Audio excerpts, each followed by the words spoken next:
بكتاب مولانا الجليل لاحت لنا قصص الزمان، عبر وآيات حوت نورا أطل على الجنان. هي سلوة للمؤمنين تلك الحكايا الطاهرات، فيها الأماني سافرات. بسم الله الرحمن الرحيم، الحمد لله رب العالمين، وصل اللهم وسلم وبارك على سيدنا محمد وعلى آله وصحبه أجمعين. أهلا بكم أعزائي المشاهدين إلى حلقة جديدة من برنامج حكاية ومغزى. هذا اليوم أعزائي المشاهدين سيكون مع الجزء التاسع، وقصة سيدنا موسى والجبل. ما هي هذه القصة؟ سنعرف تفاصيلها بعد قليل. خلف موسى أخوه هارون على قومه، ثم ذهب لموعد بينه وبين الله عند جبل الطور. فلما وصل إلى جبل الطور هناك كلمه ربه. ولما جاء موسى لميقاتنا وكلمه ربه قال رب أرني أنظر إليك. قال لن تراني ولكن انظر إلى الجبل فإن استقر مكانه فسوف تراني. فلما تجلى ربه للجبل جعله دكا وخر موسى صعقا. فلما أفاق قال سبحانك تبت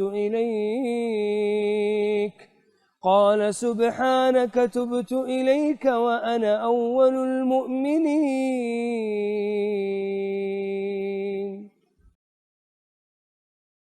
فحينما كلمه الله اشتاقت نفس موسى لرؤية الله.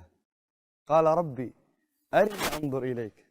فقال له الله سبحانه وتعالى لن تراني، أي في هذه الحياة الدنيا لا يستطيع أحد أن يرى الله عز وجل، ولكن انظر إلى الجبل فإن استقر مكانه فسوف تراني.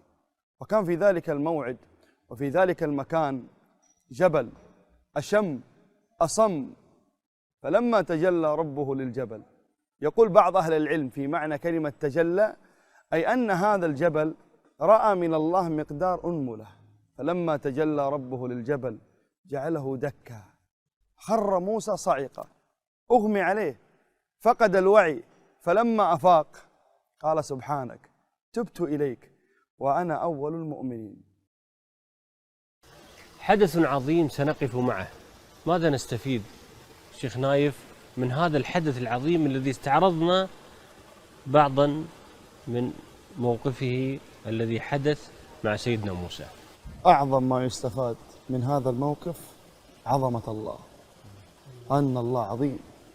الجبل هذا الأصم الأشم حينما تجلى له ربه سبحانه وتعالى، يقول بعض أهل العلم أن هذا الجبل رأى من الله مقدار الأنملة فأصبح كثير من الرمال. هذا دليل على عظمة الله سبحانه وتعالى الذي ما قدرناه حق قدره جل في علاه. وما قدر الله حق قدره. وما قدر الله حق قدره. والأرض جميعا قبضته يوم القيامة والسماوات مطويات بيمينه سبحانه وتعالى عما يشركون.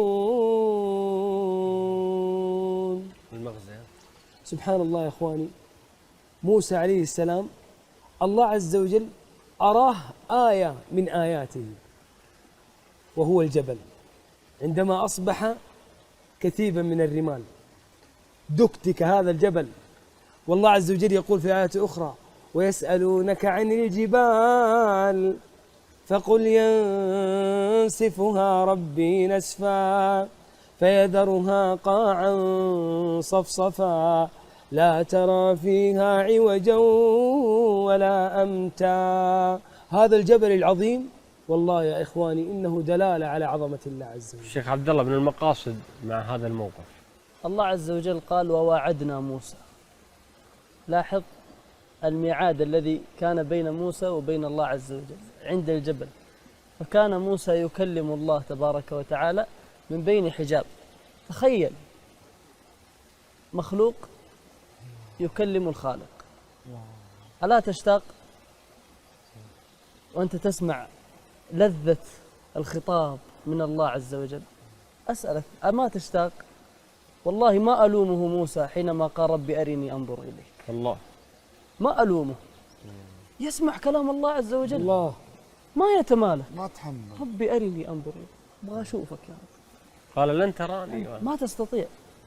تخيل موسى أم الجبل أعظم في القوة والصلابة؟ الجبل. طب لو تجلى الله لموسى كيف يكون حاله إذا كان جبل دك؟ قال لن ما تستطيع ولكن انظر إلى الجبل.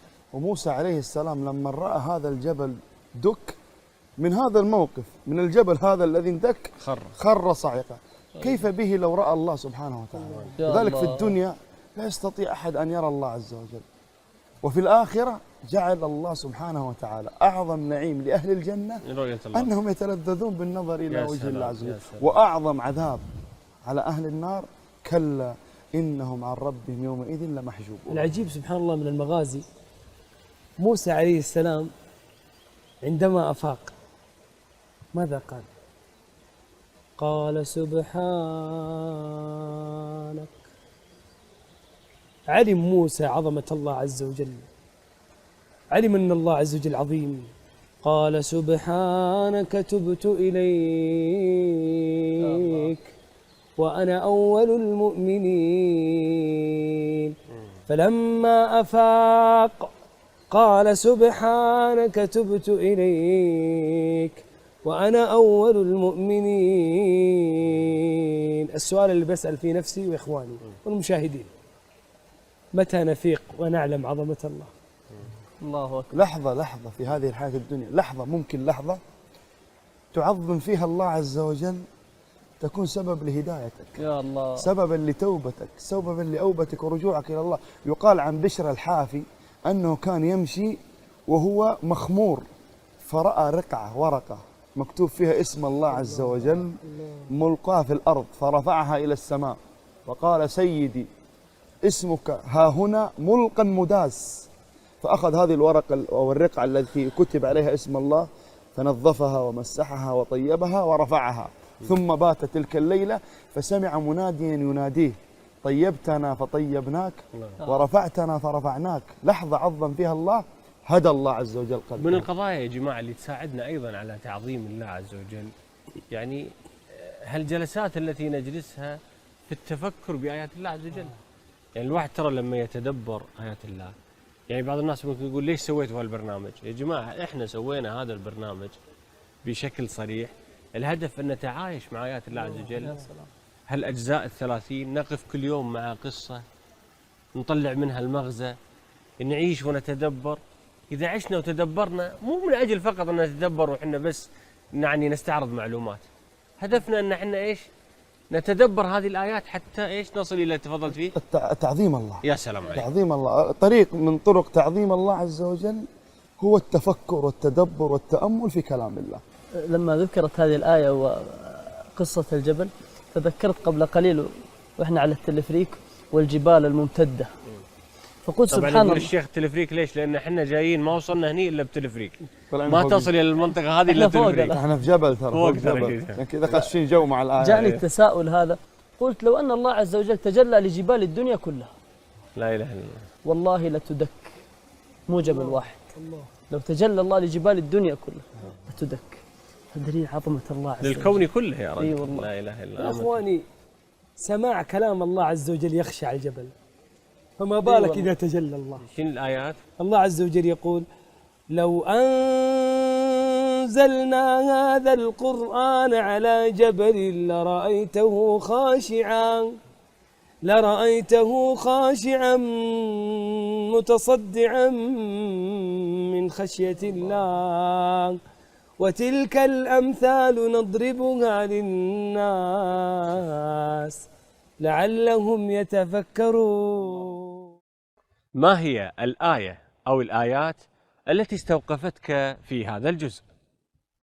قال الله سبحانه وتعالى: إن الذين عند ربك لا يستكبرون عن عبادته ويسبحونه وله يسجدون. الملائكة منذ أن خلقهم الله إلى أن تقوم الساعة وهم في عبادة مستمرة لله، ويوم تقوم الساعة يقولون: سبحانك ربنا ما عبدناك حق عبادتك، اللهم ارحم ضعفنا.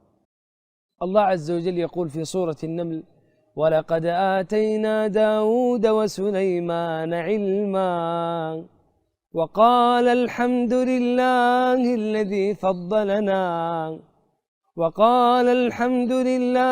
الذي فضلنا على كثير من عباده المؤمنين.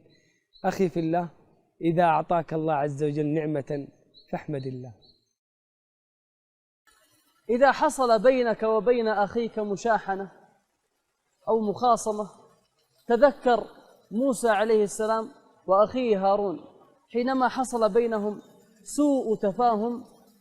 قال موسى مباشرة: قال رب اغفر لي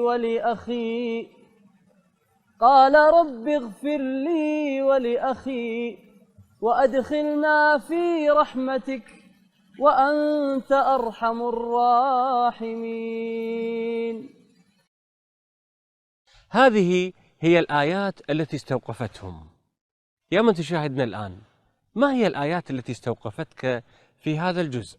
شاركنا الآن عبر هاشتاج حكاية ومغزى.